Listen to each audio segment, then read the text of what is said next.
What's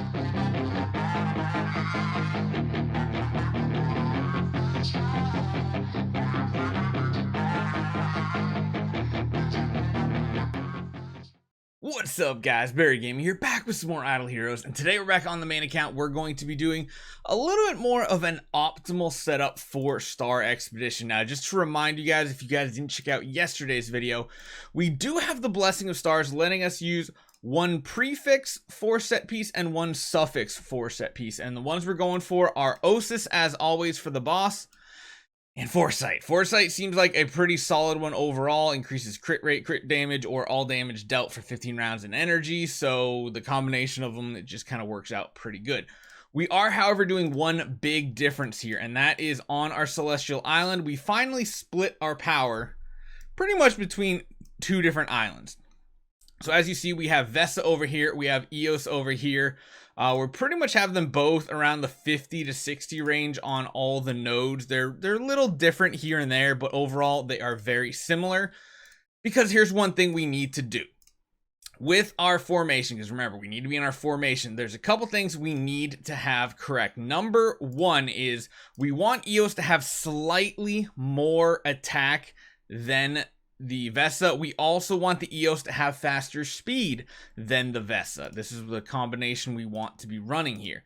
Magic Stone Sword, of course, on the Vesa, and then we're going to try some things with Sun Devourer Eos. I've had some people say they've been using Magic Stone Sword. I've had some people say they've been using Augustus Magic Ball, others with Crown. So there's a lot of flexibility, plus others have also been saying that instead of going holy damage, precision, and armor reg, they're going with a damage reduction node. So I'm hoping we don't throw an attempt away with sacrificing her a little too early. I think the Magic Stone Sword is probably going to be better than the AMB. And yeah, this is going to be two things basically. Number one is we have a burn synergy now for the Phoenix. And the big heavy hitter is going to be most likely the Vesa here. Vesa's running holy damage, armor break, and precision.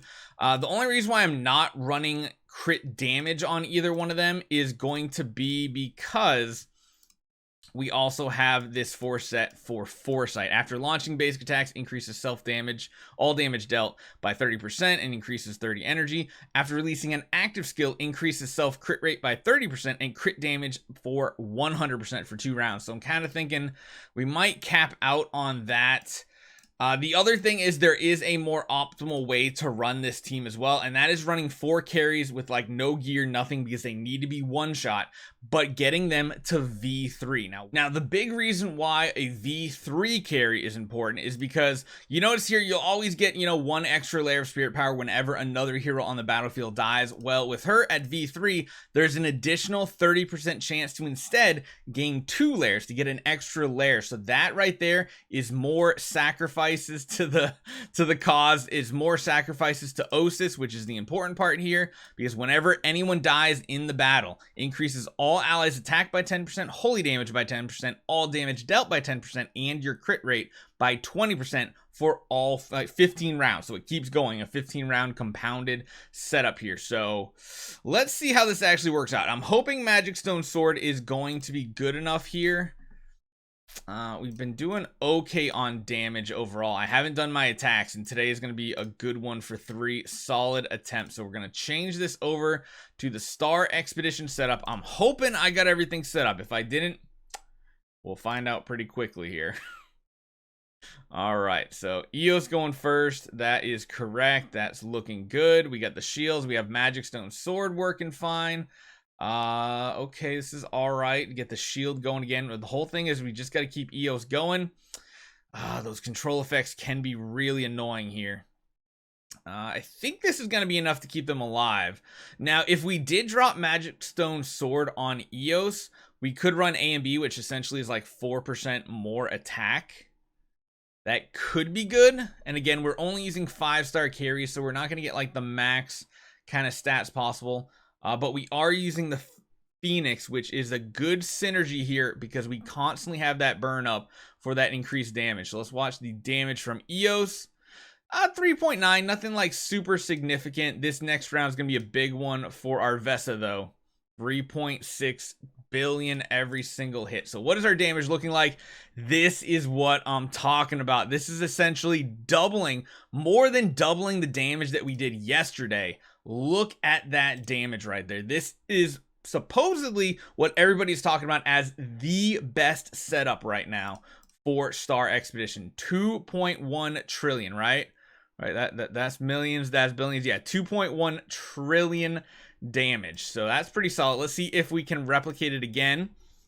Again, Eos did not need damage reduction, but again, you have to just know how strong your account is and what your heroes can actually take for hits, because like you see, she's dipping pretty low on a lot of these here.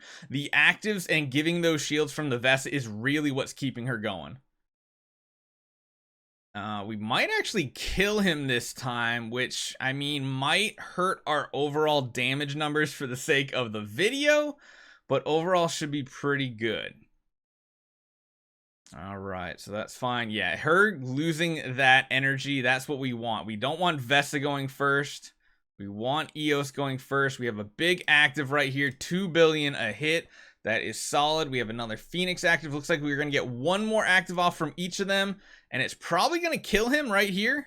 Yeah, she's ramping up that damage. So we did get the kill. We only did 1.6 trillion, mainly because we were the one that finished the boss off right there. So we have a full fresh HP bar at level 30 health bars left.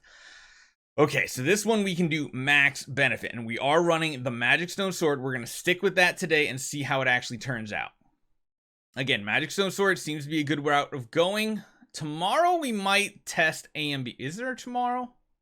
Yeah, there should be a tomorrow, right? Yeah, I think so. All right, keeping that burn up is huge because that is the Phoenix buff right there.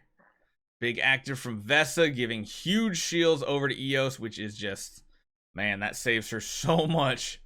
I don't know if A and B would be strong enough. I think if you ran A and B, you would have to sacrifice like precision or something for like damage reduction in the imprints.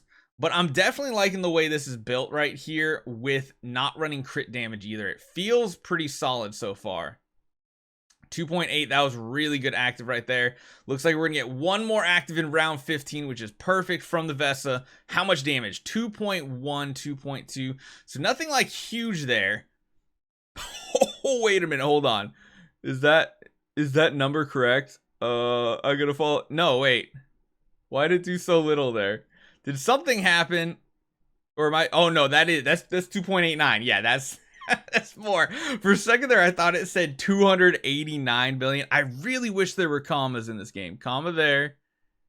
Comma there. 2.8 trillion, 2.9 trillion, basically 3 trillion. I think it's safe to say it's basically 3 trillion. So if you guys have been wondering how to get like the huge damage numbers, that bumped me way up, and that was with me not using this technique properly throughout the week. So yeah, that one right there just took 15% of his 30th health bar off just with that one attack. That is the way to go, and that is at least what it sounds like right now is quote unquote the most ultimate version of this setup. Now I'd love to try to do something with like a Drake here to see like a Drake Vesa combo. The problem is you need Drake to be faster and you need Drake to be a higher attack. So it's almost like you'd have to put him in a stronger household to even have a chance to compete with Vesa. And then you might even have to like drop some attack enables. I don't know if that would come out as a net positive because we're getting rid of all the defenses. But we'll have to see. So hopefully you guys enjoy this one. Let me know what you guys think. This is supposedly the strongest Star Expedition Abyss Catastrophe damage dealing build. I'll see you guys next time.